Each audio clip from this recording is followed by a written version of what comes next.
అట్టి చెట్టుకైతే గొలొచ్చి గొల కూడా ఖాళీ అయిపోయింది. కొన్నేమో తాలింపు చేసుకున్నాము, కొన్నేమో బజ్జీ చేసుకున్నాము, కొన్నేమో అందరికీ పంచిపెట్టేసామన్నమాట. మొత్తానికి అట్టికాయ గొల అయితే ఖాళీ అయిపోయింది అనమాట. ఇంకా చెట్టును అయితే కట్ చేద్దాం అనుకున్నాం, ఎందుకంటే వర్షాలు ఎక్కువగా ఉన్నాయి కదా. చెట్టు అయితే కింద పడింది అనుకోండి, కింద ఉండే రోజా చెట్లు చిన్న చెట్లన్నీ నలిగిపోతాయి.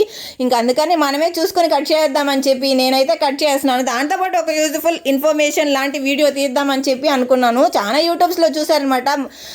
అట్టి చెట్టు కట్ చేశాక అట్టి బొందును తీసేసి అందులో కొంచెం జీలకర్ర కొంచెం మెంతులు అయితే వేసేసుకుని అరిటాకు పెట్టి కట్టేస్తున్నారు. ఒక 24 hours అలానే ఉంచేస్తే వాటర్ అయితే ఊరుతుందనమాట. ఇంక అందుకని నేను కూడా ఫస్ట్ టైం ట్రై చేద్దాం, చాలా మంచిది కదా హెల్త్కి అని చెప్పి ట్రై చేశాను. మొత్తానికి అన్నీ వేసి అరిటాకు కూడా కట్టేసాను అనమాట. నెక్స్ట్ డే చూద్దాము, ఇదే టైంకి అయితే చూద్దాము వాటర్ ఊరిందా లేదనేది.